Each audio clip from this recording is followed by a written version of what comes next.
Namaste, Jai Hind, and thank you for joining us on this very, very special edition of The Right Stand. If you can see the visuals behind me and around me, you will guess where I am. I'm in ground zero, Jammu and Kashmir, ladies and gentlemen, in the capital, Srinagar, and from 30 degrees to 9 degrees. That's the transition that's happened, and perhaps you can see it in my attire too. But there is lots that's happened in the last 36 to 48 hours, which has also raised a lot of questions. One of the aspects is the crackdown on terrorism, even as Naya Jammu and Kashmir is fast on the path to development. But the larger question, ladies and gentlemen, is what about the mindset? What about the fountainhead that feeds this hatred that is unleashed upon anybody who stands with the tricolour? Because there is an agenda that's been set by the enemy. This Pakistan Parasti, as I'd like to call it, is something which is an agenda which is set, and these are people who are embedded, and there are people in mainstream who are being allowed to continue to peddle this and get away with this. They have not been held to account for the follies of the past, which has also hurt the people of Jammu and Kashmir, and of course torn through its syncretic character and its ethos, or perhaps its very atma. 3 years since the abrogation of Article 370, and we are on the cusp of not just Diwali but also that fateful day, the 22nd of October, when the Kabilis invaded this region in 1947. 27th of October, the armed forces came here. Those 5 days were critical. There's lots in history that we can talk about. But today we're going to talk about development, we're talking about hope, but more importantly, how are we going to end this mindset? How are we going to weed out this particular mindset? Which are the organizations? How deeply are they embedded?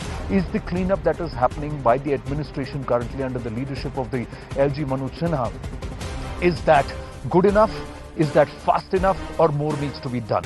What more needs to be done? What can be done? These are voices of Naya Jammu and Kashmir with me today, and it's an open discussion, live, no holds barred, for the next 55 odd minutes. Of course, we have to take a break in between, but otherwise, gentlemen, thank you very much. Khushamdeed, namaste, and Jai Hind to everybody. Thank you very much. So let me start there. Oh, Javed Beg just makes it just in time. So why don't you come across here and we'll balance the entire panel a bit, Javed. There you go, live on the show. So there's Javed Beg, and I have Sajid Yusuf, Tausif Raina. These are youngsters who I spoke with and have interacted with right from the time abrogation of 370 happened and these voices started speaking up since the 5th of August 2019. We've all interacted. I also have Sanjay Sarabji is also with us. LJP, he used to be with the RLJP spokesperson and also an activist, and of course very, very born in die-hard Kashmiri, if I may say that. So lovely. And I have Sheikh Minaj, a young student who's a student of journalism, yes, and he's also doing a lot of work among the people. And of course, Baldev Raina ji, he is the head of the Kashmir Chamber of Commerce, and we've spoken quite often, isn't it, in terms of development and what can be done as far as industry and growth, and you've championed that cause. And of course, he's also there at the forefront of championing the cause of Sikhi here. So that is also lovely, Baldev Raina ji. Thank you very, very much to all of you, gentlemen. Let me first start with you, Baldev ji, and then we'll go to everybody. मेरे पास मेरा एक छोटा सा mic है, ये मैं सबके साथ पास करता रहूँगा. तो अब आप मुझे बताइए, 3 साल में जो हुआ है ठीक हुआ है, और आपको लगता है इस माइंडसेट को कर्व करने में और जो साइलेंट मेजॉरिटी थी उसको जगाने में थोड़ा हुआ है काम? देखिए, बहुत काम हुआ. अगर हम कश्मीर, जम्मू कश्मीर, यूटी की डेवलपमेंट की बात करें तो काफ़ी चीज़ें, वर्ल्ड का सबसे हाईएस्ट ब्रिज जो है वो इस वैली के रोड के ऊपर बन रहा है. ट्रेन अगले साल 2023 में यहाँ पे आ रही है, जो पूरी खुशहाली लेके आ रही है. और कल हम सोनमर्ग गए थे रात के 11 बजे.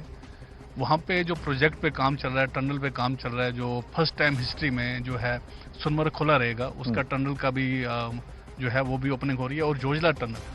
तो ये सारे जो प्रोजेक्ट हैं, जो कश्मीर, जो डेवलपमेंट की हम बात कर रहे हैं, और ये एक बहुत इतना काम हो रहा है कि जो आप सोच भी नहीं सकते. मैं सोचता हूँ कि जब ट्रेन आएगी यहाँ पे तो एक नया कश्मीर के एक अलग सी एक दुनिया जो है, जिस तरह हमारा सबसे बड़ा जो है एप्पल आर्चर्ड्स जो हमारे हैं, जो एक बहुत बड़ा यहाँ पे, जिसके साथ 30 लाख लोग जुड़े हैं, जो अभी एप्पल हम बाहर नहीं पहुंचा पाते. अभी आप देखते होंगे कि कितना एप्पल को लेके कितने क्राइसिस है, ट्रैफिक प्रॉब्लम है, रोड हमारे लैंडस्लाइड हो गया तो फिर ट्रकें फंस जाती है. तो ये सारी जो प्रॉब्लम है आने 2 साल में खत्म होने वाली हैं. ये सब केसर भी तो है यहाँ हाँ, से। केसर मतलब यहाँ पर क्या नहीं दूध है, भी आएगा अब तो पुलवामा में तो बहुत ज्यादा दूध भी आया, दूध का भी मैं काम कहता हो हूँ रहा यहाँ पे क्या नहीं है। अगर हम बात करें एप्पल्स की, और उसके बाद हमारे पास चेरी है, केसर है, अखरोट है, बादाम है, तो कश्मीर की एक नई दुनिया स्टार्ट होगी अगले साल, और हर बंदा ग्रो करेगा। आप देखिए 2 साल से जो है होटल्स, टूरिस्ट बहुत अच्छा आ रहा है, और कितने लोग खुश हैं, और टूरिस्ट की वजह से यहाँ पे, क्योंकि कश्मीर जो है, जो मोदी साहब का सपना है कि हर घर इंडस्ट्री होनी चाहिए जी। तो कश्मीर में हर घर में काम होता है, चाहे वो पेपर माशी का काम हो, चाहे वो शाल का काम हो, और जब टूरिस्ट यहाँ पे आते हैं तो हर एक घर को फायदा होता है। और अगर आप छोटी छोटी दुकानों पे जाके देखें, वो देखें लोग कितने खुश हैं। और आने वाला जो टाइम है, मैं सोचता हूँ वो कश्मीर का है, और कश्मीर जो है बहुत आगे जाएगा। और जो माइंडसेट की आप बात की, उसमें यूथ को एंगेज करना पड़ेगा, यूथ को इन्वॉल्व करना पड़ेगा, और आज की यूथ जो है बड़ी खुश है, और कश्मीर सबसे पढ़ा लिखे लोग हैं। यूथ से ही पूछ लेते हैं, आपके बगल में ही है तो शेख मिनाज, आप ही बताइए कि आज की यूथ का के एस्पिरेशंस क्या है। मैं आया तो आपके वहां मैंने IHM देखा, फिर आपका तो university, and Kashmir is always been the fountainhead of our civilisation कहते हैं भारत में, कि यहाँ पे तेज दिमाग वाले लोग होते हैं। तो अब आप मुझे बताइए। देखिए, अगर आज से पहले हम 2 साल 3 साल पीछे जाके देखेंगे तो हमारा जो भी नौजवान घर से निकलता था तो उसके पेरेंट्स उसके वेयर अबाउट्स के बारे में परेशान रहते थे, हमारा बेटा शाम को घर आएगा नहीं आएगा।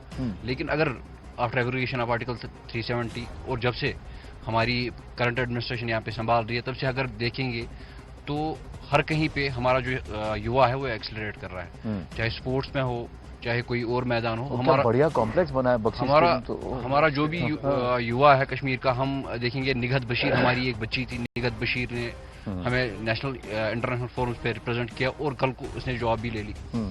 पीछे तजमुल इस्लाम है, वो तो मेरी फेवरेट है, आरिफा बिलाल है, हमारे आरिफ खान है, आरिफ खान ने हमें बीजिंग ओलंपिक्स में रिप्रेजेंट किया, पूरे देश को रिप्रेजेंट किया। अगर इसके बाद देखें, जब से एब्रोगेशन ऑफ आर्टिकल 370 के बाद कश्मीरी युवा हर फोरम पे छा रहा है, और they are coming with flying colours. इससे पहले अगर हम देखेंगे, इससे पहले कश्मीरी युवा गोलियों का शिकार, पेलट्स का शिकार, बुलेट्स का शिकार, हमेशा कश्मीरी युवा जुलस्ती आग में जल रहा था। लेकिन इस गवर्नमेंट ने हमें बहुत कुछ दिया, हमारे जवान को। Let me ask you this, जब आपके यहाँ जब लॉकडाउन हुआ करते थे या बंद कर दिया जाता था, कैंपसेस नहीं, कॉलेजेस में हल्ला होता था, did that affect you also? Did that, as a student, as a youngster, did that also make you feel, क्योंकि कई सारे यहाँ से स्टूडेंट्स हैं जो देश भर में बाकी जगह जाते थे, अलग स्टेट्स में, अलग सिटीज में जाते थे, तो वहाँ उनका एक एक्सपोजर हुआ मल्टीकल्चरिज्म को लेकर, बट जो यहाँ जो लोकल्स थे उनके अंदर था कि भाई अब कुछ नहीं हो रहा तो let's just that agitation, that anger, was that there? Did you also feel it? देखिए, एक्चुअली हुआ क्या, हम देखते आ रहे थे 12 महीनों में से 5-6 महीने लॉकडाउन में, शटडाउन्स में, यहाँ चलो वहाँ चलो में ही गुजर जाते थे। और जो कश्मीरी नौजवान था, कश्मीरी नौजवान ने बहुत कुछ खोया उस चलो इधर में शटडाउन्स में, बहुत कुछ खोया। उनकी स्टडीज भी इफेक्ट हो गई, उनका जो टैलेंट था वो भी बाहर नहीं आ पाया। मैं कल देख रहा था, हमारी 2 जो स्पेशली एबल्ड लड़कियां थी, उन्होंने अपना रास्ता इंटरनेशनल में बना दिया बास्केटबॉल में। अगर हम देखेंगे प्रीवियस गवर्नमेंट्स में जो हमारे नौजवान, जो नॉर्मल नौजवान थे, वो अपने टैलेंट का मुजाहरा नहीं कर पाए, तो स्पेशली एबल्ड की बात ही नहीं है। मैं शुक्रिया अदा करना चाहूँगा गवर्नमेंट्स का, जो भी जिन्होंने यहाँ पे जो वो कर्व किया, जो एक डिक्लाइन आ गया शटडाउन्स में, स्टोन पेल्टिंग में, तो उसकी वजह से कश्मीरी जो भी नौजवान है वो आज हर किसी फोरम पे छा रहा है। Well, one of the observations you would make is that this is an all-male grouping. So where are the women of Kashmir is a question that will come to your mind. Let me promise you, we will speak with them too. This had to change, and there was a rearrangement because it started raining, ladies and gentlemen. We planned to go live from Lal Chowk today. It is a dream for me. It's a dream for me that we planned to go from Lal Chowk, but we then decided to come to KIC. We have been on routine process at Lal Chowk since last. Correct. And we had a lot of the women panelists also, but because of the inclement weather, we said let's just play it safe, and then let's drag these people who are all friends of mine who are hanging around and said, "Aap bhi aa jaiye, let's do it here." And the KICC administration and the body has been very kind to give us this place at very, very short notice. I'm telling you all this because आपसे क्या छुपाना, आपसे तो सच बात करते हैं।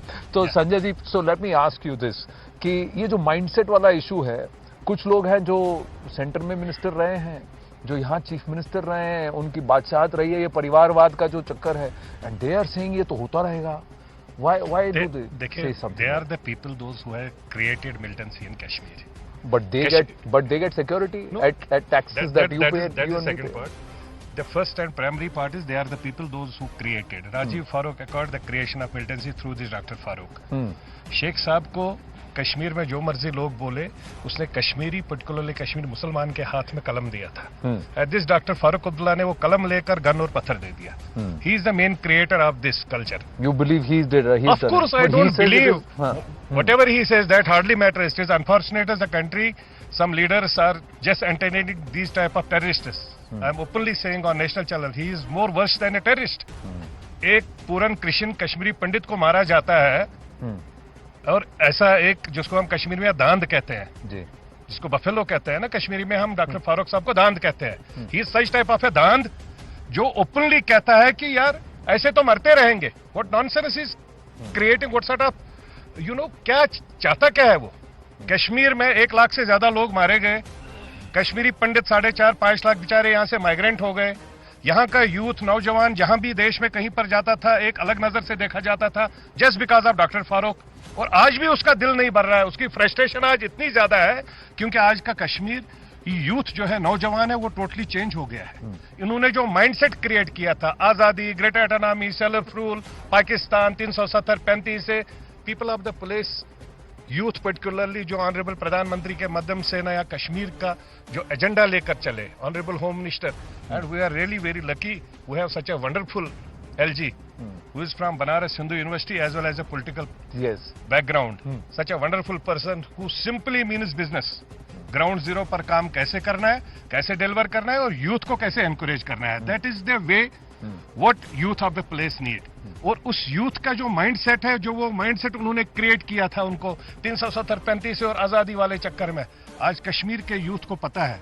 वो पढ़ा लिखा है, नौजवान है, उसको एंटरप्रेन्योर बनाना, जो हमारे बलदेव जी ने अभी रिसेंटली बोला, it is absolutely correct. Kashmir एक ऐसी खूबसूरत जगह है कि जहां पर हर घर में बिजनेस सेंटर है. करेक्ट. कश्मीर में वो है ब्लेसिंग्स फ्रॉम ऑलमाइटी. एब्सोल्युटली. और इस जन्नत को जहन्नम बनाने वाले ये लोग हैं.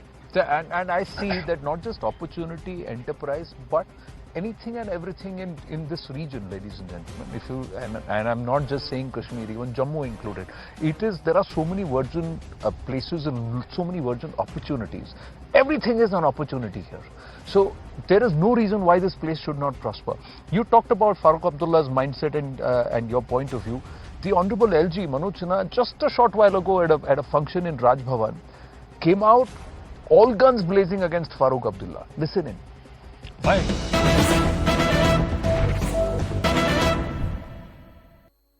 कुछ लोग हैं जिन्हें ये पसंद नहीं है यहां वर्ष भर बिजनेस चले. कुछ लोग अभी भी हैं जो नहीं चाहते कि स्कूल, कॉलेज और यूनिवर्सिटी के बच्चे रेगुलर पढ़ाई कर सकें. हड़तालों का वो दौर खत्म हो गया है. दूसरे देश के आवाहन पर जो बंदी हुआ करती थी वो समाप्त हो गई. कुछ लोगों के पेट में दर्द हो रहा है. कई लोगों के बयान मैंने पढ़े.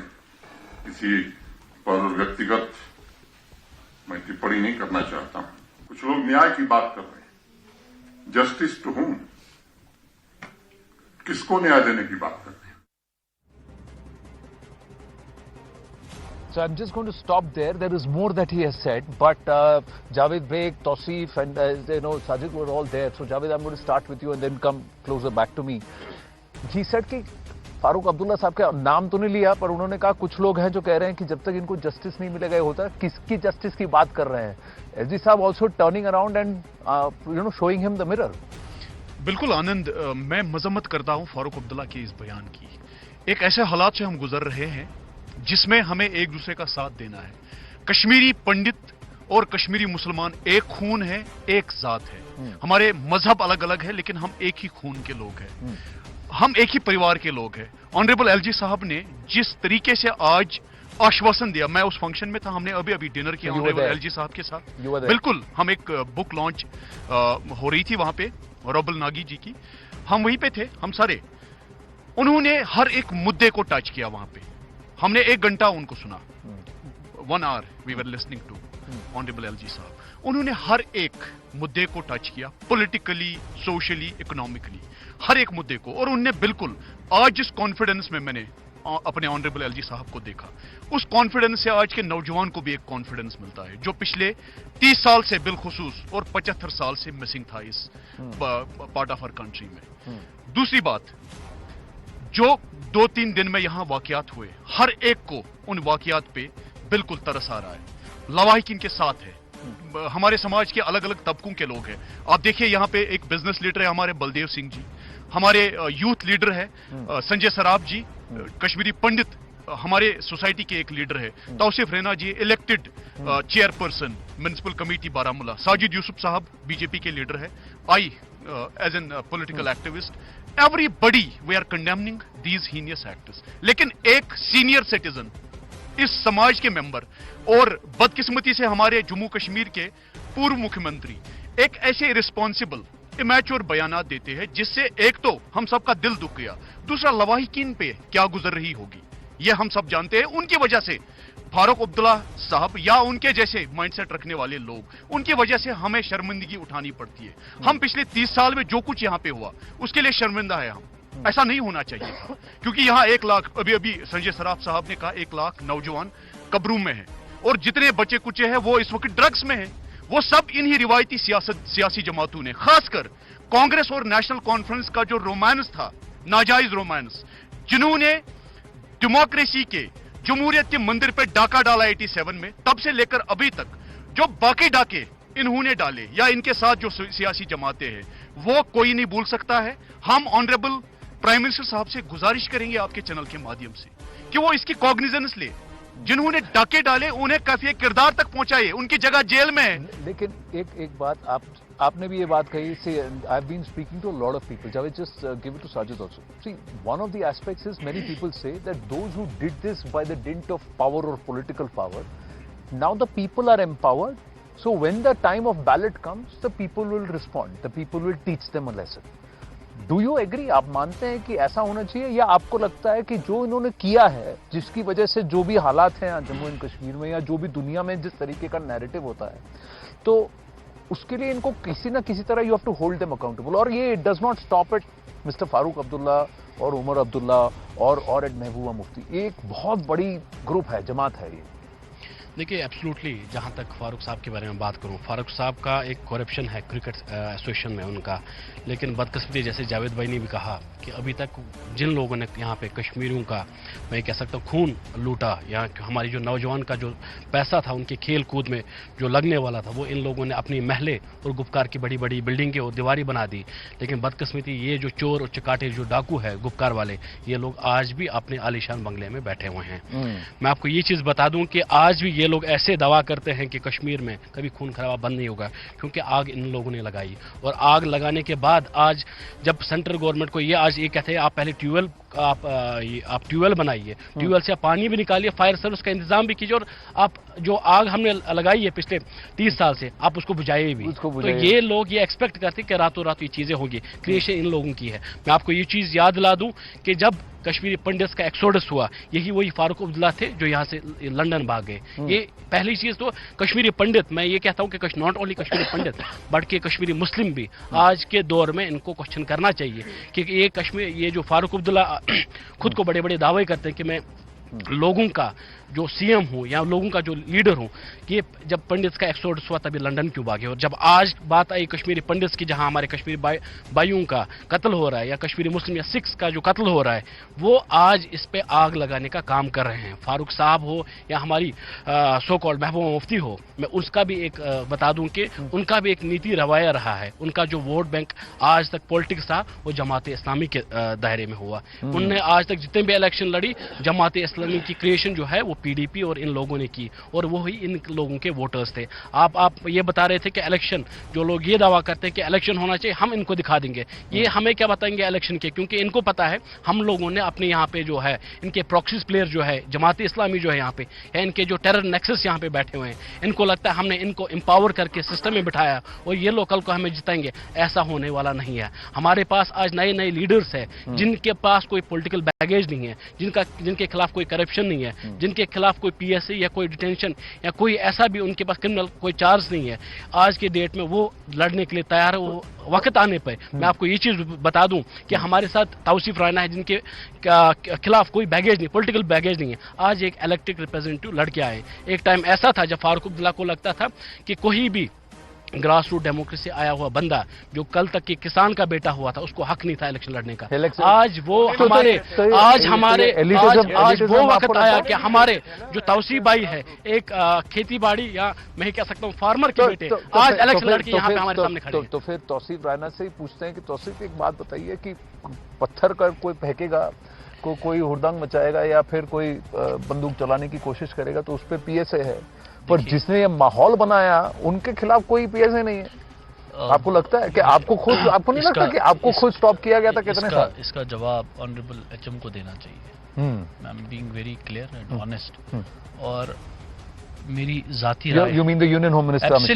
एब्सोल्युटली जो आपने सवाल किया है उसका जवाब ऑनरेबल एचएम देना चाहिए, जो आपने बोला है। और जिस तरह से फारूक साहब का ये बयान आया है, तो उससे ये हमें पता चलता है कि इनकी जो सियासत थी वो इसी पे थी। यहाँ पे साजिद साहब ने बोला आग लगाई गई। आग क्यों लगाई गई? क्योंकि हम दिल्ली में बोलेंगे ये आग जो लगी है हम इसको ठीक करेंगे, बुझाएंगे, उसमें ये 10 साल हुकूमत करेंगे, अपनी प्रॉपर्टियां बनाएंगे, और जो आम लोग था उसका शिकार बनाए।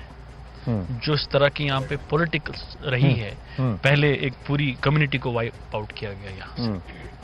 मतलब हम 90s के बॉर्ड ने, हमने तब से अभी तक खून खराबा देखा है हमने कोई ऐसा माहौल नहीं देखा जहां पे हम पीस की बात करें, अमन की बात करें। और मुझे लगता है कि हमारी जिम्मेदारी बनती है।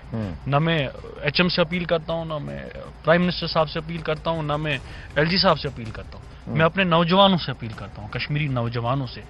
हमें करना है, चाहे हमारी मदद करे ना करे कोई, हमें खड़ा होना है और सच के साथ खड़ा होना है और सच्चाई के साथ खड़ा होना है और नौजवानों को सच बोलना है। और जो आज तक सबसे बड़ा विक्टिम रहा है कश्मीर में, वो सच रहा है। हमें बचपन में अलग कहानियां सुनाई गई, स्कूल्स में अलग कहानियां पढ़ाई गई, तो हमने देखा नहीं है वो माहौल। यहाँ पे मेरे भाई हैं बलदेव सिंह जी, मैं उनको जानता नहीं था। जब हमारी पहली मुलाकात हुई, ये बारामूला से है, मुझे बड़ी खुशी हुई, ये बारामूला से, और इतने बड़े एंटरप्रेन्योर हैं। जब हमारी पहली मुलाकात हुई कोविड के दरमियान, तो इन्होंने मुझे कहा कि आप कुछ गरीब लोग देखो जिनको हम फूड पैकेट्स बांटेंगे, और मेरा नाम नहीं आना चाहिए। ऐसे भी लोग हैं जो काम करते हैं और किसी लाइमलाइट में नहीं आना चाहते। तो मैं अप्रिशिएट करता हूँ, ऐसे लोग हैं हमारी सोसाइटी में जो जवानों को चाहते हैं आगे बढ़े, जो जवानों को पुश करते हैं। नहीं, ये हमारा कश्मीर है, हम यहाँ के रहने वाले, और हमारी साइलेंट मेजॉरिटी और हमारी जिम्मेदारी बनती है कि हम इसको इस मैस से निकालें। अगर हम चुप रहें आज, जिस तरह से 90s में लोग चुप रहे, तो आज हमें चुप नहीं रहना है। आपने कल देखा जो पूरन जी की जो डेथ हुई, उसके बाद जो कल जो 2 बेगुनाहों को मारा गया, पूरा कश्मीर बाहर था। ये जवाब है डॉक्टर फारूक साहब के लिए, जवाब है उन लोगों के लिए जिन्होंने यहाँ पे दहशतगर्दी के नाम पे बिजनेस किया। ये जवाब है उन लोगों को जिन्होंने हमारे खून का सौदा किया, जिन्होंने पाकिस्तान से बात की, हिंदुस्तान से बात की, हमारे खून का सौदा किया। और उनकी फैमिलीज बाहर लंदन में, यूएस में सेटल होके अब हमारे। मैं आपसे एक बात पूछूं, आप इस बात से इत्तेफाक रखेंगे कि compare to the 80s and 90s या मान लीजिए इवन 2000s, इस बार फर्क यह है कि जो एस्टेब्लिशमेंट यानी जो गवर्नमेंट है वो आवाम के साथ खड़ी है और एक क्रैकडाउन पे लगी है। कई बार ऐसा होता है ना कि आप अगर गुंडों को एक फ्री रन देते हो तो गुंडागर्दी ज्यादा होगी, हर कोई गुंडा बनना चाहेगा। अब शोपियां में जो हुआ वो गलत, शोपियां में जो हुआ वो गलत हुआ, लेकिन यू ऑल्सो हैड कि वहां अरेस्ट हो गए, एक नहीं 2 पकड़े गए, फिर 2 दिन में जो आएंगे वो ठोक दिए जाएंगे। इनकी जो अब शेल्फ लाइफ है उसको 1 हफ्ते से कम कर दी गई। Does that make a difference? Absolutely, it make a huge difference. And I will tell you one thing, if we see it, जो पहले और आज में क्या फर्क है। और मैं अप्रिशिएट भी करना चाहूंगा यहाँ पे जम्मू कश्मीर पुलिस के एफर्ट्स को, जो बाकी सिक्योरिटी फोर्स के एफर्ट्स को, और किस तरह से इस टेररिज्म के खिलाफ वो लगे हैं फ्रॉम 90s, उनको भी मैं अप्रिशिएट करता हूँ। लेकिन एक चीज मैं आपको यहाँ पे बताना चाहूंगा, कश्मीर में अगर कोई भी इशू होता था, चाहे आसिया और नीलोफर का केस हुआ, चाहे यहाँ पे अमरनाथ लैंड रोव वाला मसला हो, आप देखिए कितने बेगुनाहों की लाशें तब और यही गवर्नमेंट में थे और यही पावर में थे, और ये आज क्वेश्चन करते हैं अगर कहीं पे कुछ होता। कहीं पे कुछ होता है, इनकी मॉरल क्रेडिबिलिटी नहीं है सवाल करने की। तो ये किस मुंह से बात करते हैं? जिन लोगों ने और आप ये देखिए, जो एब्रोगेशन हुआ, सही हुआ गलत हुआ, इज अ डिबेटेबल टॉपिक। लेकिन आप बताइए कि ऑनरेबल होम मिनिस्टर ने कंफर्म किया कि मुझको कोई नहीं चाहिए, वहां पे किसी की डेथ नहीं चाहिए। It was a historic decision. जी, आप ये देखिए इसमें एक सिंसियरिटी दिखती है कि कश्मीरी नौजवान का खून नहीं बहना चाहिए। हमारा एजेंडा है, हम चाहते हैं कश्मीर में अमन हो, कश्मीरी नौजवान तरक्की करे, यहाँ पे कंपनीज आए, यहाँ पे जॉब अपॉर्चुनिटी आए, यहाँ पे। और बदकिस्मती से यहाँ पे 4-5 फैमिलियाँ थी जिन्होंने हर एक चीज़ पे कब्जा किया था। किसी भी की गवर्नमेंट थी, दूसरी गवर्नमेंट का लोन माफ करती थी। और अकाउंटेबिलिटी की बात करें, आज तक कौन अकाउंटेबल था किसको, किससे पूछा गया? और हम आज की सरकार से अपील करते हैं कि आप पूछे ना। तो आप अकाउंटेबिलिटी की बात कर रहे हैं कि इनको अकाउंटेबल ठहराइए। जेंटलमैन, आप सुन नहीं सकते उनको, लेकिन मेरे साथ विवेक अग्निहोत्री हैं। He is joined us live, he is watching the broadcast and he is agreed to join us live just for 5 minutes. Vivek ji नमस्ते, I am in ground zero, I am here at KICC। मेरे साथ मेरे कुछ अच्छे दोस्त हैं जो कि इस पूरे abrogation of article 370 he has spoken to him. So Javed Beg is also saying hi. They don't have the earpieces, but I'll communicate what you have to say. Now they are all saying that this mindset needs to be quelled, and those who allowed this mindset to spread, they have to be acted upon. People like the Parivars, those who thought that they rule this place and they were quite literally thinking about themselves as Sadre Riyasats of this place, they have to be held accountable. They cannot be given the kind of spread that they are getting while you are trying to weed out and clean up the system here. I totally agree. Javed साहब को आप मेरा सलाम बोलिएगा। देखिए क्या है आनंद, the problem is, कल उन्होंने जो जैसे फारूक साहब ने बोला कि ये टारगेटेड किलिंग्स तब तक नहीं रुकेंगी जब तक इंसाफ नहीं मिलेगा। इसको जरा डिकोड करने की कोशिश करिए, ये बड़ा डीप मैसेज है, ये इसको लाइटली नहीं लेना चाहिए। हम सबसे बड़ी गलती क्या करते हैं कि हम सोचते हैं ये बयानबाजी है तो उसको हम इग्नोर कर देते हैं। इसका मतलब ये, देखिए क्या इंसाफ का क्या मतलब है? कोई अब्दुल्ला जी के साथ तो नाइंसाफी नहीं हुई है, फारूक अब्दुल्ला या शेख अब्दुल्ला या उनके जो बेटे हैं उमर अब्दुल्ला के साथ तो कोई नाइंसाफी नहीं हुई, मुफ्ती के साथ तो कोई नाइंसाफी नहीं हुई। इनकी तो करोड़ों करोड़ों रुपए की कोटियां। जावेद साहब से पूछिए, आप घुसते ही साथ आपको शिकारे वाला टैक्सी वाला सबसे पहली चीज ये बोलेगा कि कश्मीर आज इतना गरीब है। आप आनंद जी वहां पे हैं, आप चलिए एक टैक्सी में बैठिए और उससे थोड़ी गुफ्तगू करिए, वो आपको यही बोलेगा कि देखिए जी सारा का सारा पैसा कश्मीर। आप उससे पूछिए कश्मीर इतना गरीब क्यों? कहेगा सारा लूट इन लोगों ने लिया है। मतलब यह है कि इनके साथ कोई नाइंसाफी नहीं। इसका मतलब यह है इंसाफ क्या है? इंसाफ इनके पॉलिटिकल एजेंडा के हिसाब से है, to create Islamic republic of Kashmir. और इनका यह है जब तक हिंदुस्तान से पूरी तरह से अलग जुदा नहीं कर दिया जाएगा और कश्मीर को इंडिपेंडेंस नहीं मिलेगी और वहां एक भी हिंदू नहीं रहेगा, तब तक इंसाफ नहीं मिलेगा। यही अब्दुल्ला जी खुल के अपनी मीटिंग्स में बोलते हैं, जो उनकी मीटिंग्स में जाते हैं उनसे पूछ लीजिए। जो लोग किलिंग्स करते हैं उनके खिलाफ कभी खड़े नहीं होते, गोल बोल बातें करते हैं और पीछे से उनको जाके स्ट्रेटेजी देते हैं, प्रवोक करते हैं। ये एक बहुत ही सिनिस्टर डेंजरस पॉलिटिक्स है। भारत का दुर्भाग्य यह है कि हमारी अपीजमेंट जो है वो इतनी स्ट्रॉन्ग है, सेकुलर अपीजमेंट, कि उसके चक्कर में हम दोषी को दोषी नहीं बोलते। आज किसी भी सिविलाइज्ड डेमोक्रेसी में ऐसे लोग बिल्कुल बैंड होने चाहिए।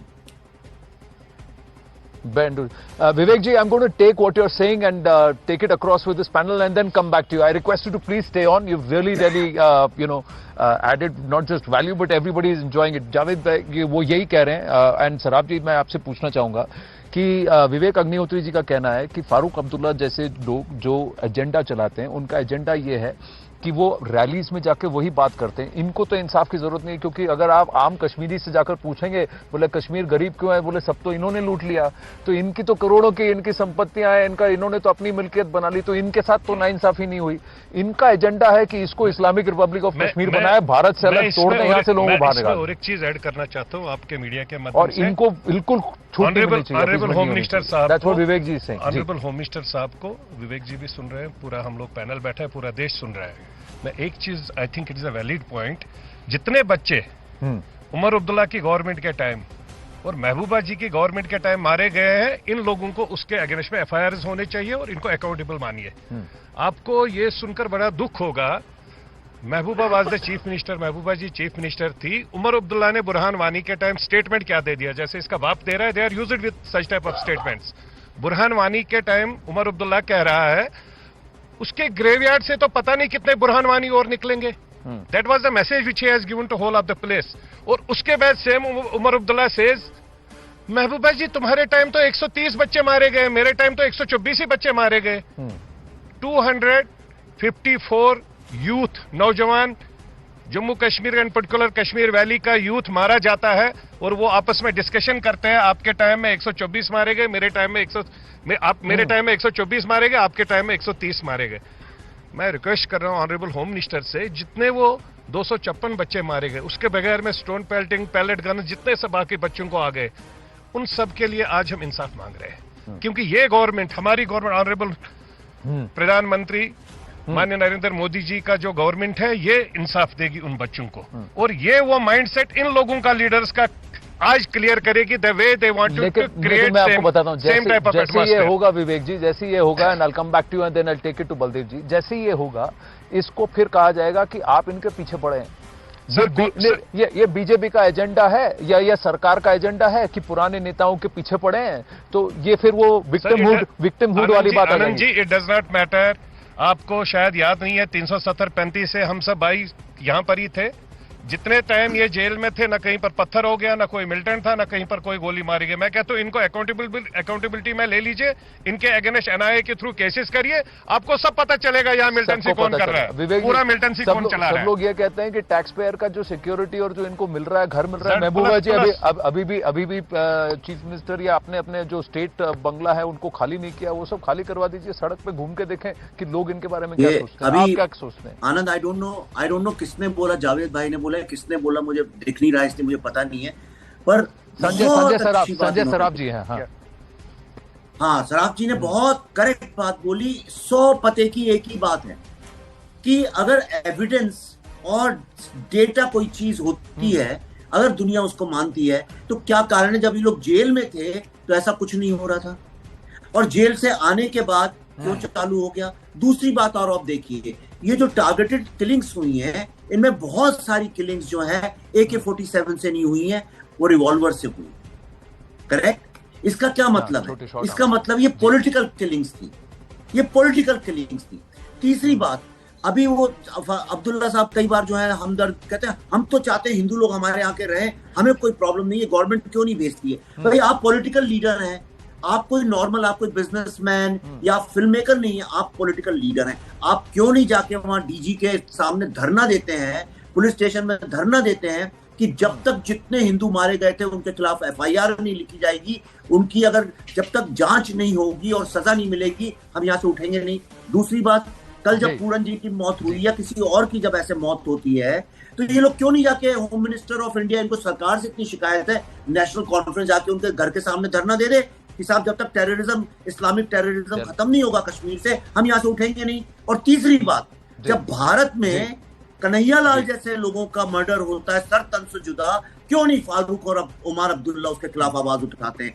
मैं जानना चाहता हूँ, क्या ये इस्लामिक टेररिज्म के साथ हैं या अगेंस्ट हैं? दोनों तरफ तो नहीं चल सकता ऐसे, मतलब इनके इंटेंशन एकदम गलत है। तो आप ये कह रहे हैं कि दोनों साथ में नहीं हो सकता, ये एक डबल गेम खेल रहे हैं, इनके इंटेंशन साफ नहीं है। आपको क्या लगता है कि इसको कैसे इसको किया जा सकता है? Baldev ji, you'd like to say something, कि सिर्फ इकोनॉमिक्स पे या डेवलपमेंट पे फोकस करेंगे पर इनको खुली छूट दे देंगे तो फिर आपका तो स्टोरी डीरेल हो जाएगा ना। देखिए, मैं आपको ये बोलूंगा, अगर आपने परसों हमारे होम मिनिस्टर साहब की बारामूला में रैली देखी होगी जी, 70 साल के बाद वो रैली बारामूला में हुई है जी।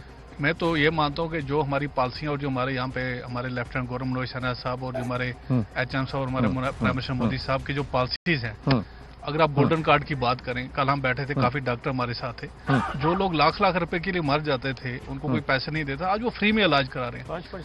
5-5 लाख उनको फ्री मिल रहा है। आप अगर रूरल एरिया में बात करें, जिनके पास घर नहीं थे, आज उनको घर मिल रहा है। मेरा ये मानना है कि अगर ऐसी तरह हम चलते रहे तो हर घर में यहाँ मोदी साहब का फोटो होगा, और आने वाले टाइम पे हमें ये डिबेट करने की जरूरत ही नहीं होगी, क्योंकि 2 साल 3 साल से हमारे बच्चे स्कूल जा रहे हैं। आप उन पेरेंट को, उन बच्चों को पूछिए वो कितने खुश हैं, जो कभी पिछले 10 साल से, तो अगर आप 2008 की बात करें, स्कूल ही नहीं देखे थे, 4-4 5-5 क्लासें घर में बैठे ही उनको प्रमोशन मिलती रही। तो एक वक्त चेंज हो रहा है। जो पॉलिसीज है, हमारे मनोज सिन्हा साहब, अगर जम्मू कश्मीर की बात करें, उनकी पूरी टीम बहुत बढ़िया काम कर रही है और लोग इतने खुश हैं। टूरिज्म देखिए, रिकॉर्ड बीट टूरिज्म यहाँ पे आया और इतना अच्छा माहौल है। आप ये खुशहाली देखिए, और ये सारी चीजें जो है ये आपस में चेंज है। यूथ खुद समझ रही है यार, पिछले जब से वो पैदा हुए हैं, वो 30 साल और आज के ये 3 साल, तो वो खुद सोचेंगे कि यार हमें कहाँ जाना और क्या करना। तो माइंडसेट जो है, हम लोग डिबेट कर रहे हैं, तो माइंडसेट ऑटोमेटिक बदलेगा। और ये बहुत बड़ी बात है। तो ये माइंडसेट जो है, जब यूथ को एंगेज होगा, यूथ यहाँ का बेरोजगार, सबसे पढ़ा लिखा 35 लाख बच्चा हमारा बेरोजगार था, आज वो कहीं ना कहीं एंगेज हो रहा है। इतनी सारी पॉलिसीज गवर्नमेंट की हैं और वो कहीं ना कहीं जोड़ा, किसी कोई फैक्ट्री डालो तो एक माहौल है, तो वो अपने आप जो है आप चेंज देखोगे। मेरा ये मानना है कि आने वाला जो टाइम है, जम्मू कश्मीर वर्ल्ड की कुछ कंट्रियों में, कुछ सिटियों में एक होगा। ये मेरा आपसे लेकिन आप जो कह, बिल्कुल देखिए एट पार क्या बेटर देन दैट। मैं तो ये कहता हूं कि अगर विवेक जी फाइनल कमेंट में जानता हूं आपके पास समय कम है, आप एक एंगेजमेंट को छोड़ के हमारे साथ जुड़ रहे हैं। I just want to ask you, if the world wants to go to Europe and to these destinations which have become educational hubs, why not Jammu and Kashmir? And do you think that is enough, or do you believe that something needs to be done to weed this mindset out, or those who are pushing this mindset out once and for all, they need to be made an example of? Or do you believe that when the ballot happens, they'll be taught a lesson? मैं आपको दो चीजें बताता हूँ। ये आपको पता होगा, इस साल जो है रिकॉर्ड टूरिज्म हुआ है, पिछले 2 सालों से हो रहा है। मैं जब गया था तो वहाँ रूम्स नहीं मिल रहे थे, 3-3 महीने पहले से कोई बुकिंग नहीं थी, कोई फ्लाइट नहीं मिल रही थी। I know that. मैं बहुत, यानी मैं आपको कैसे समझाऊं कि मैं बहुत सारे जो कश्मीरी मुस्लिम लड़के लड़कियां यंग, उनके साथ मेरा काफी कम्युनिकेशन रहता है। अभी भी थोड़ी देर पहले भी हो रहा था। वो लोग कहते हैं कि ये मोदी जी ने जो 370 हटाया है, इससे अब एम्प्लॉयमेंट की इतनी अपॉर्चुनिटीज बढ़ गई हैं, और हम तो नहीं पैदा हुए थे 1990 में, हम तो बाद में हुए, हमें कोई प्रॉब्लम नहीं है। हम क्यों हटे इंडिया से? हम क्या होगा? हम पाकिस्तान के साथ नहीं जुड़ना चाहते। इतना common sense, because of the digital media, social media, they have understood this. कहते पर ये लोग जो हमें मिलने नहीं देते, ये क्लियर कट कोट अनकोट बोलते हैं। मैं दूसरी एक चीज आपका ध्यान दिलाना चाहता हूं, जिसके बारे में कोई बात नहीं करता। आप कभी अगर फारूक अब्दुल्ला या उमर अब्दुल्ला साहब से अगर कभी बात करें, और मुफ्ती जी से अगर आप इंटरव्यू करें, आप भले मेरा नाम लेकर उनसे डायरेक्टली पूछ सकते हैं। उनसे कहिए जो अमेरिका में फ्री कश्मीर के जो बिलबोर्ड्स और होर्डिंग्स लगे थे, उसमें आपका समर्थन था कि नहीं, और आपने उसके लिए फाइनेंशियल एड जो है, फाइनेंशियल वो मोबिलाइज करवाई, हेल्प किया। उनसे पूछिएगा ये बात, राइट? अगर वो ना बोल दे टीवी के ऊपर, तो आप मुझे बस रिकॉर्डिंग भेज दीजिए, उसके बाद मैं आपके यहाँ आके ये सबूत के साथ बता दूंगा उन्होंने क्या किया था। ये सब जानते हैं जिनने वो लगवाई थी। तो एक तरफ वो फ्री कश्मीर लगवा रहे हैं, दूसरी तरफ बोलते हैं कि ये किलिंग्स तब तक नहीं रुकेंगी जब तक इंसाफ नहीं मिलेगा, मतलब इस्लामिक रिपब्लिक और नहीं बनेगा। आपने देखा मुफ्ती ने भी इंटरव्यू जब थी, अभी कुछ वक्त पहले उन्होंने कहा था कि हम पाकिस्तान और चाइना से हेल्प मांगेंगे, 370 को वापस ला के ही रहेंगे। इनको ये यंग लोगों को भड़काने का काम, एक आइडियोलॉजी टेररिज्म को, इस्लामिक टेररिज्म को एक आइडियोलॉजिकल और लॉजिस्टिकल सपोर्ट देने का काम जो फारूक अब्दुल्ला और उनकी पार्टी कर रही है, मेरे खिलाफ, मेरे हिसाब से ये एक बहुत बड़ा गुनाह है। दुनिया का कोई मजहब, कोई धर्म इसको मानेगा नहीं। ये खुद इतना गैर इस्लामिक काम कर रहे हैं जिसकी पता नहीं क्या सजा इनको मिलेगी। Thank you very much. बिल्कुल बिल्कुल, thank you very much Vivek ji. आपने जो बात कही, I am going to take it forward with the panel here. Vivek Agnihotri ji का कहना है कि जो फ्री कश्मीर की होर्डिंग्स लगी थी यूएस में, उसका पैसा महबूबा मुफ्ती के ने उसको बैक किया था कि नहीं किया था। कि एक तरफ यहाँ झंडे पर आप, तिरंगे पर आप शपथ ले रहे हैं, आप इसकी बात कर रहे हैं, उधर आप फ्री कश्मीर को बैक कर रही हैं। बोले आप पूछ के देखिए, अगर वो मना करते तो मैं सबूत ला के देता हूं। तो ये इन्होंने कैसे इसको अलाउ किया। दूसरी बात, जो खड़े होते हैं उनको डराया जाता है। किसी ने ये भी कहा कि ये जो फ्रीडम कॉन्फ्रेंस जो था, जो वो कहीं ना कहीं एक पॉलिटिकल पार्टी था, जो कि दूसरी एक तरफ तो नेशनल कॉन्फ्रेंस की बात करती है या यूथ कॉन्फ्रेंस की बात करती है, और तीसरी तरफ इन्होंने एक फ्रीडम कॉन्फ्रेंस चलाया। तो ये तो एजेंडा दोनों तरफ से चल रहा था। तो ये बात भी हुई so many years। बिल्कुल आनंद, मैं इसमें बिल्कुल खोल के बात रखूंगा, क्योंकि ये प्लेटफॉर्म मेरा है, ये प्लेटफॉर्म मेरा है। मैं ऑनरेबल पीएम साहब, ऑनरेबल होम मिनिस्टर साहब को और हम सारे देशवासियों को एक बात कहना चाहूंगा। जितने जुल्म इन लोगों ने हम पे किए, हम आम कश्मीरियों पे, चाहे वो कश्मीर का मुसलमान हो, कश्मीर का पंडित हो, कश्मीर का सिख हो, कश्मीरी जो भी, इतने ही जुल्म हम पे यहाँ के सिस्टम ने भी किए। सिस्टम ने इनको इस डीप नेक्सस को क्यों एकोमोडेट किया, मुझे बताइए।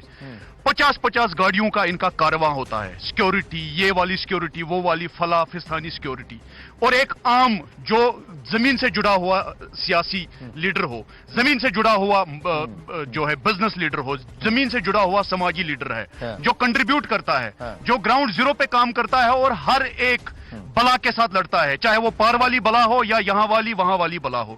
क्यों आज तक सिस्टम ने इन्हें अकोमोडेट किया? ये बड़ा सवाल है। ये आज हिंदुस्तान का नया नौजवान कह रहा है India at 75 is like this, India at 100 should be different country. Hindustan Hindustan होना चाहिए। अभी तक इनके जो डीप नेक्ससेस है, जो अभी आपने कहा, यहां पे एक बात और पार में दूसरी बात, यहां पे एक हफ्ता ये बिताते हैं, दूसरा हफ्ता लंदन में। इनके बच्चे कल तक लंदन साउथ अफ्रीका में होते थे और यहां का बच्चा वो इस इनके जुल्म का शिकार हुआ। लेकिन कल जब कहीं पे कोई कॉन्क्लेव होता है, वहां पे इन्हीं के बच्चे होते हैं, वहां पे एक इलेक्टेड रिप्रेजेंटेटिव कभी नहीं होगा। यह एक बदकिस्मती हमारे कौम की। तो यह आज का नौजवान ये सवाल करना चाहता है हमारे ऑनरेबल पीएम साहब से, कब बदलेगा ये? कि अपीजमेंट क्यों चल रही है? कि जिन्होंने या जिनके बारे में या जिन आप ये जानते हैं कि इनकी वजह से ये पूरी फसाद है या पूरी जड़ की, इनको खुलेआम छूट दी जाती है, इनको फैसिलिटेशन अकोमोडेट किया जाता है। इनके रिश्तेदारों को, मुझे माफ कीजिए, इनके गर्लफ्रेंड और बॉयफ्रेंड को भी यहाँ स्टेट प्रोटोकॉल मिला हुआ है। मैं आनंद मैं ये बात कहना चाहूंगा। आनंद मुझे 1 मिनट दे दीजिए, मुझे 1 मिनट दीजिए। मैं हमारे मुल्क के दोस्तों से, मेरे मुल्क के हम वतनों से ये सवाल करना चाहता हूं। मैंने इलेक्शन लड़ा, तौसीफ ने इलेक्शन लड़ा, साजिद ने, संजय साहब ने इलेक्शन लड़ा। हमें अभी तक सिक्योरिटी नहीं मिली। हमें यहां श्रीनगर में रहने के लिए एक कमरा नहीं मिलता है। इनके बंगलो देखिए, 50-50 लोग इनकी खिदमत में लगे हुए हैं। खुदा रहा हमें जवाब दीजिए। पर एक बात बताओ, why this discrimination? You have a very valid point in that Javed, but the thing is कि आप तो सड़क पे कहीं पे भी घूम सकते हैं क्योंकि पूरा जम्मू कश्मीर आपका है। पर वो अपना बंगला छोड़कर क्या यहाँ घूम सकते हैं? क्या आपकी तरह आ सकते हैं? आपकी तरह उनकी साथ देखिए। नहीं, आपकी तरह आ सकते हैं, क्योंकि जब आप लोगों के बीच में जाएंगे तब आपको जनता भी तो आपको आपकी जगह बताएगी ना। जनता भी तो आपको बताएगी कि आप जनता के आवाम के बीच रह सकते हैं कि नहीं, या ये कर सकते हैं। लेकिन एक और बात बताइए कि ये जो आपने कहा, आपने जमीयत की बात की थी कि ये ऑफशूट हैं और इनकी तरफ से आता है, तो आज भी क्या ये इन्फ्लुएंस है साइलेंटली? आज भी क्या ये सिस्टम के अंदर, एडमिनिस्ट्रेशन के अंदर इस तरह से है कि ये अंदर से एडमिनिस्ट्रेशन को आज भी हर्ट कर सकते हैं? एक क्लीन अप चल रहा है अभी, वो दिन 36 पुलिस ऑफिसर्स को किया गया, फिर बीच में एडमिनिस्ट्रेशन बैंक में से हटाया गया, कई सब जगह से हटा गया। पर क्या इज दिस इनफ, या आपको लगता है कि अभी भी 15 से 20% अभी भी इनका पेनिट्रेशन है? देखिए, 70 साल के जो गड्ढे उन्होंने खोद के रखे हैं, उसको भरने में अब देखना है कि हमारे गवर्नमेंट आज की डिस्पेंसेशन कितना जल्दी उनको भर देते हैं। चलिए साजिद बोले, फिर मैं आपके तरफ आता हूं। वील टेक दिस जहां तक इनकी बात करूं, मैं आपको एक चीज बता दूं कि इनका जो नेक्सस है ये आज का नहीं है, पिछले 75 ईयर्स का है। अगर आज की डेट में कोई ये बता दे कि किसी के पास जादू की छड़ी है, वो रातों रात इस चीज को बदलेगा, तो ऐसा पॉसिबल नहीं है। ये वही लोग हैं, जब ये लोग एक साइड से दावा करते हैं कि टेररिज्म खत्म क्यों नहीं होता। मेरा ये मानना है कि एक टेररिस्ट को मारना बहुत ईजी है, लेकिन टेररिज्म को खत्म करना बहुत ही मुश्किल है। क्योंकि terrorism is a mindset, it's not about the weapon, it's not about the bullets, it's not about the gun, it's a mindset. You have to kill that mindset and it's a very hectic job. जहां तक हमारी security forces या इनके बारे में बात करूं, मैं आपको एक चीज बता दूं कि आज के डेट में आप आश्चर्य होगा इस चीज को आपको लेके कि बहुत सारे हमारे जो सहाफत जर्नलिस्ट जो है हमारे, वो ग्रेनेड लेके पकड़े गए। बहुत सारे ऐसे लोग हैं जिनके अपने, मैं ये कह सकता हूँ, लश्कर तैयबा, इनके साथ जो टेरर लिंक्स थे वो पकड़े गए। जब इन लोगों को जेलों में भरे गए, जब इन लोगों को हमारी पुलिस फोर्स, मैं ये कह सकता हूं कि ब्रेवरी जो है, जेके पुलिस का नाम जो मैं कह सकता हूं ब्रेवरी, सागा ऑफ ब्रेवरी जो है, उन लोगों ने जब इनको पकड़ के जेल में जब इन लोगों ने भरा, तो यही मुफ्ती उब्दुल्लाह हो के देखिए हमारी फ्रीडम ऑफ जो है, हमारी जो एक्सप्रेशन जो है, हमारी जो मीडिया जो है, मीडिया को यहाँ पे बात करने नहीं देते। लेकिन दिक्कत इस चीज की है, मैं ये चीज कह सकता हूं कि मैं मानता हूं कि if will minus farmer CM, अगर फॉर्मर सीएम इनके नाम से हटा दे, दे आर लाइक अस। अगर आज की डेट में मैं भी कोई गलत कर लूं, अगर मैं भी आज की डेट में अगर मैं आज की डेट में कुछ भी मैं गलत कर लूं, मैं ये मानता हूं कि जब मुझे जेल हो सकती है, जब आज के किसी भी नौजवान को कुछ ही गलत या एंटी स्टेट करने पे जेल हो सकती है, तो इन लोगों को क्यों नहीं हो सकती? मैं ये मानता हूं इनको भी होनी चाहिए। रहा तक बात इनकी नेक्सस की, मैं आपको ये चीज बता दूं कि आज की डेट में भी मुझे पता है it's not possible to identify each and every one in the system, कि जहाँ पे सिस्टम में इनने अपने लोगों को रखा हुआ है, इनको निकालना इट्स नॉट पॉसिबल, क्योंकि मैंने आपको कहा ये आज की पैदाइश नहीं है, इसमें इनको बहुत सारी मेहनत लगी है। जमात इस्लामी हो, आप यूनिवर्सिटी में देखिए, आप यूनिवर्सिटी में आपके कितने सारे यहाँ पे प्रोफेसर जो है वो टेररिस्ट बन के मारे गए, बहुत सारे लोग मारे गए, वो इन्हीं की पैदावार थे। मैं आपको ये चीज बता दूं कि जेके बैंक तो मुझे लगता है कि वो तो बैंक रहा नहीं था, वो तो इन लोगों ने अपने वर्कर्स को उन लोगों में बिठा के रखा था। आप देखिए एनसी की गवर्नमेंट में जितने भी थे, एनसी में जब भी कोई भी ठेकेदार या कुछ थे, ये अपने वर्कर्स को देते थे। और आज के जमाने में ये कहते हैं कि जी आप वोट कीजिए। मैं आज के जमाने में ये मानता हूं कि बहुत सारे लोग जो है इनके आज भी लोग सिस्टम में है, वो इनके लिए काम करते हैं। इसीलिए आज भी मैं मानता हूं, जहां तक आपने अभी बात की कि यहाँ पे बहुत सारे जो आदरणीय हमारे नरेंद्र मोदी जी के स्कीम्स है वो यहाँ पे लॉन्च है, इनके बहुत सारे ऐसे लोग भी सिस्टम में बैठे जो उस काम को आगे बढ़ना नहीं चाहते, क्योंकि वो चाहते हैं लोगों को नफरत हो इन लोगों की। मैंने वो पर्चियां देखी हैं जो कि जिसके बेसिस पे लोगों को नौकरियां दी गई। बिल्कुल सही। देखिए आप ये छोड़िए, और आया कहां से, देखिए जिनका बैंक में, देखिए आनंद, मैं एक चीज, I salute to the BJP government, there is a reason behind it, because they have no soft corner towards terrorism. आज की डेट में जो लोग कल तक किए इसी SKICC में गिलानी के अपने ग्रैंडसन, ये लोग यहाँ पे जॉब करते हो, दूसरों को कहते हैं जाके आप बंदूक उठा के मर दीजिए। आज की डेट में जब हम बीजेपी की सरकार जब आई, सबसे पहले इन चोर चकाटों को उनको दफा कर लिया यहाँ से। आज की डेट में भी यही आपको कह सकता हूं, सरकार अभी आई नहीं है, मैं ये कहता हूँ सेंटर में कहता हूँ, रूलिंग में कह रहा हूँ, क्योंकि कांग्रेस की सरकार इससे पहले थी। कांग्रेस हो या PDP हो, क्योंकि ये एक ही थाली के चट्टे बटे हैं। इन लोगों ने पिछले 70 साल से यहाँ पे हमें गुलाम बनाया था। और आज की डेट में भी जैसे तौसीफ भाई या जैद भाई या कोई भी हो, आज के डेट में आज हर किसी नौजवान को एक्सेस है, चाहे LG साहब से मिलना हो या किसी से भी हमारे आदरणीय जितने भी हमारे एडमिनिस्ट्रेशन के या पुलिस के लोग, उनसे मिलने का एक्सेस है। एक ऐसा टाइम था जब ये लोग एक मामूली सरपंच से क्या MLA से नहीं मिल पाते थे, इनको लाइनों में सुबह खड़ा करता जाता। नहीं, आप जो कह रहे हैं सही कह रहे हैं, लेकिन उसका फर्क ये है कि जब एक सेंट्रल एडमिनिस्ट्रेशन होता है या LG का होता है तो फर्क होता है। जैसे ही कल अगर वापस चुनाव हो गए और भले ही कोई और पार्टी उसके नेता आएंगे तो फिर से ये सियासत तो आएगी, फिर से ये अपॉइंटमेंट वाला सिलसिला तो आएगा, तो ये नेतागिरी तो आएगी कहीं ना कहीं। देखिए सर, मैं आपको एक बात बोलूं, बारामूला अड्डा है, मेन अड्डा हमारा, तो मैंने म्युनिसिपल काउंसिल में हमने कुछ हमें पैसे आए तो हमने अड्डा मैग्डमाइज किया। तो जो वो लोग हैं वहाँ के, वो इतने खुश हुए और बोला कि ये 20 साल के बाद हुआ है। बिलीव नहीं, मतलब 20 साल के बाद अड्डा हुआ है। 20 साल के बाद मेन जो अड्डा है, जो बस स्टैंड है मेन बारामूला का, वो 20 साल के बाद हमने उसको मैग्डमाइज किया। बाप रे। और दूसरी चीज, लाइट्स, जो लाइट्स लगाते हैं, हमने स्ट्रीट लाइट्स लगाई या हमारे पुल है, पुल पे, और लोग खुश हुए। और अंदर से मैं बड़ा, आप कह रहे हैं 20 साल बाद पुल लाइट्स लगी हैं? मैं कहता हूं कि 20 साल बाद मैग्डमाइज हुआ है अड्डा, बारामूला का जो मेन बस स्टैंड है। आप आइए बारामूला, आप लोगों से बात कीजिए। आपको मैं गया हूं बारामूला, लेकिन बारामूला अड्डा, आप आइए, आप लोगों से बात कीजिए। उसके बाद गया। मैं कहता हूं 20 साल बाद वहां का अड्डा मैग्डमाइज होता है और हम लाइटें लगा तो लोग खुश होते हैं, लोग अप्रिशिएट करते हैं। और बिलीव मी, मुझे दुख होता है इस बात का, पता है क्यों? आज के टाइम में हम लाइटिंग लगा रहे हैं, आज के टाइम में हम मैग्डमाइजेशन कर रहे हैं, तो इन लोगों ने क्या किया? तो अगर कोई डेवलपमेंट की बात करता है, चेंज की बात करता है, मैं ये कहता हूँ कि चेंज विजिबल है, और चेंज विजिबल है ग्राउंड पे। जो काउंसलर आज तक कभी इलेक्ट नहीं हुआ, जो काउंसलर इलेक्शंस नहीं हुए, जो सरपंच यहाँ पे नहीं बने, जो पंच नहीं बने, और आज बन के वो खुद अपने गांव में काम कर रहे हैं, वो खुद अपने इलाके को डेवलप कर रहे हैं। जब हम बड़े बड़े डेवलपमेंट की बात कर रहे हैं, मेरे हिसाब से बड़े होटल बनाना, बिलीव मी, बड़े इंडस्ट्री लगाना मेरे लिए डेवलपमेंट नहीं है। इट विल टेक टाइम, यहाँ पे है, वो भी चल रहा है साथ साथ। लेकिन मेरे लिए ओल्ड टाउन में जो नाली है, जो 20 साल से नहीं बनी है, इस ओल्ड टाउन बारामूला को इन्होंने फेंका था, जहाँ के लोगों से बात नहीं करते थे, डाउनटाउन के नाम से उनको बोला था इनसे बात ही नहीं करनी, वहाँ पे काम ही नहीं करना, वहाँ पे आज काम हो रहा है। तो वो चेंज है। ओल्ड टाउन के लोग बाहर आ रहे हैं, कहते हैं अगर यहाँ पे काम हो, हमारे यहाँ क्यों नहीं काम होगा? तो ये चेंज है। चेंज मतलब ये नहीं है कि हम दिखाएंगे जी हम पूरा समझ गए, दल को चमकाएंगे, हम फोटोग्राफ उठाएंगे, वो चेंज नहीं है। वो कॉस्मेटिक हो जाता है। ये कॉस्मेटिक चेंज, ये रियल चेंज है। कि रियल चेंज आपके ग्राउंड पे, आपके जो लोग हैं, जो गरीब आवाम जिसको आज तक इस्तेसाल किया है उन्होंने, सबने। और बदकिस्मती ये है, आप ये दिखाएंगे बेच क्या रहे हैं?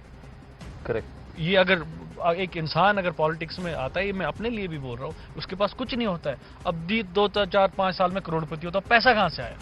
तो इसीलिए मैंने पहले भी आनंद जी अकाउंटेबिलिटी बात की, ट्रांसपेरेंसी की बात करें, और मैं आपकी टीवी के माध्यम से अपने नौजवानों को बोलता हूं कि हमें स्टैंड लेना है, हमें दहशतगर्दी के खिलाफ स्टैंड लेना है, हमें डेवलपमेंट के लिए स्टैंड लेना है, हमें आने वाले बच्चों की स्टैंड लेना है। हम नहीं चाहेंगे कि हमारे बच्चे और इस टेररिज्म का शिकार बने और इस ब्रेन वॉशिंग का ये शिकार बने। तो हमको चाहिए हम नौजवानों को सच बोलना और अपने लोगों को सच। आपने नौजवानों की बात की तो शो की समाप्ति जो है, मुझे ब्रेक लेना है, तो ब्रेक से पहले इसी नौजवान से फिर वापस आते हैं घूम के, नहीं तो फिर शेख इमरान मुझे ऐसा गिल्टी फीलिंग हो कि मैंने आपको ज्यादा बोलने नहीं दिया। तो फाइनल आप ही बोलिए, लास्ट का 1 मिनट आपके लिए। देखिए एक्चुअली कश्मीर में हुआ क्या, कश्मीरी जो लोग हैं वो सियासत के शिकार हुए, पीडीपी की सियासत के शिकार और नेशनल कॉन्फ्रेंस की चापलूसी के शिकार हुए। नेशनल कॉन्फ्रेंस आई ऑटोनॉमी के नाम पे वोट लिया, पीडीपी आई सेल्फ रोल के नाम पे वोट लिया, कुछ लोग आए आज़ादी के नाम पे अपना चर्चा यहाँ पे चलाया। लेकिन जब देखेंगे तो आज़ादी, सेल्फ रूल और ऑटोनॉमी को रिड्यूस करके स्टेट भी हमसे छीन ली गई। आप कल ही देख लीजिए सियासत कर क्या रहे हैं। ये पिछली कई दहाइयों से ये हुकूमत में है, लेकिन पिछली कई दहाइयों से जब बीजेपी के जो प्रदेश अध्यक्ष है यहाँ पे रविंद्र रैना जी, उन्होंने बिल लाई थी पार्लियामेंट में ड्राई स्टेट बनाने की, तब गवर्नमेंट में यही थे, उस पे 1-2 एमएलए ने सपोर्ट किया। गवर्नमेंट चीफ मिनिस्टर भी इनका था, डिप्टी चीफ मिनिस्टर भी इनका था, बाकी गवर्नमेंट भी, तब ये नहीं कर पाए। और जब कल को यहाँ पे अल्कोहलिक बेवरेज डिपार्टमेंटल स्टोर्स में बोल रहे हैं लगाने के लिए, आज ये शोर मचा रहे हैं बीजेपी यहाँ पे हमारे नौजवानों को शराब पिला रहा था। जब आपने बंद करनी थी उस टाइम पे कर लेते बंद। जी करेक्ट। इनके एमएलए ने ड्रग माफिया यहाँ ये भी ड्रग, हाँ, जब ये चीज तब से ही थी, आज ये इनके लिए गलत बन रही है। डाउनटाउन में ये जब जैसे मेरे साजिद भाई ने भी यहाँ पे बोला, इनकी क्रेडिबिलिटी नहीं है। ये आज की करंट एडमिनिस्ट्रेशन को सवाल करे, यहाँ पे किलिंग्स हो रही है। अगर आप फिगर्स को देखेंगे 2016 में 383 किलिंग्स हुई है जी, और कंसिस्टेंटली आप देखेंगे हर साल में 200-300 किलिंग्स, उसमें सिक्योरिटी फोर्सेस भी, इंजरीज भी हजारों की तादाद में। और अगर आज इक्का दुक्का कहीं पे केसेस होते हैं तो उस पे सवाल उठाते हैं, उस पे बवाल उठाते हैं। आज महबूबा मुफ्ती जी का ट्वीट देख लीजिए, बोला यहाँ किसी की सिक्योरिटी नहीं है, डिग्निटी नहीं है। अगर महबूबा मुफ्ती जी के टाइम पे देखा जाए तो उन्होंने जब उनसे सवाल पूछा गया, जी ये नौजवान मर क्यों रहे, बोला ये सिक्योरिटी फोर्सेज के पास टॉफी लेने जाते हैं, दूध लेने जाते हैं। यहाँ पे मैं आपकी चैनल के माध्यम से भी बताना चाहूंगा, अगर आज की डेट में सिक्योरिटी फोर्सेस का देखा जाए, आज की डेट में security forces youth engagement drives कर रही है, नौजवानों को खेल कूद के मैदान में ला रही है, कम दिख रहे हैं, सड़कों पे कम दिख रहे हैं, एंटी ड्रग कैंपेन्स कर रही है। अब अगर देखा जाए यहाँ पे मैं आपकी चैनल के माध्यम से कहना चाहूंगा, यहाँ पे यूनाइटेड नेशंस का ऑफिस है, पीस कीपिंग ऑफिस है। पीस कीपिंग ऑफिस का मतलब होता है उनको देखना है यहाँ पे अगर अमन को कहीं पे खतरा पहुंच रहा है, वो किस चीज से पहुंच रहा है। लेकिन आज की डेट तक तो नहीं हुआ। United Nations office is the last coffin in the nail in Kashmir. मैं दावे के साथ कहना चाहूंगा, अगर इनको you are saying the last nail in the coffin of I have run out of time. What has happened is that we've already reached the time where I have to actually end the show with a break, because we are trying to take a break in between and come back to the show. मैं बस conclude करना चाहूंगा, यहाँ पे कश्मीर में silent majority है। Silent majority की वजह से ये आज की डेट में भी हम पे हुक्म चलाते हैं, नेशनल कॉन्फ्रेंस और पीडीपी वाले। तो साइलेंट मेजॉरिटी जाग गई, उस दिन इनका एड्रेस भी नहीं दिखेगा। देखिए, कल एक बोर्ड गिरा था एक बिल्डिंग के सामने से, और आज लोग बोल रहे हैं एक और बिल्डिंग के सामने से। तो दोनों में बहुत फर्क है, and both are very very symbolic, ladies and gentleman, because 5 years ago, even 5 years ago, I couldn't have dreamt of doing this here, right on the banks of the Dal at 9 p.m. in the evening, coming live to you. Couldn't have happened. It's happened now, and people are speaking freely. That's the big change. It was planted at Lal Chowk. Absolutely. And for those who have forgotten the past, the Honorable LG reminded them of the killings that have happened. So as we say goodbye, listen into what the Honorable LG had to say. Thank you for joining us on this very special broadcast. आप सबको बहुत-बहुत धन्यवाद. Thank you so much. Thank you so much. हाल में आपने घटना पढ़ी होगी, तालिबान के एक धड़े का एक कमांडर, वो कुख्यात था अंधाधुंध हत्याओं के लिए, उसे दुनिया इसी के लिए जानती थी कि वो अंधाधुंध हत्याएं करता था। उससे किसी ने पूछा कि इस तरह की विवेकहीन हत्या, रेकलेस हत्या के कारण क्या है? क्या अनपॉपुलर नहीं होते तुम? क्या इसे डिफेंड कर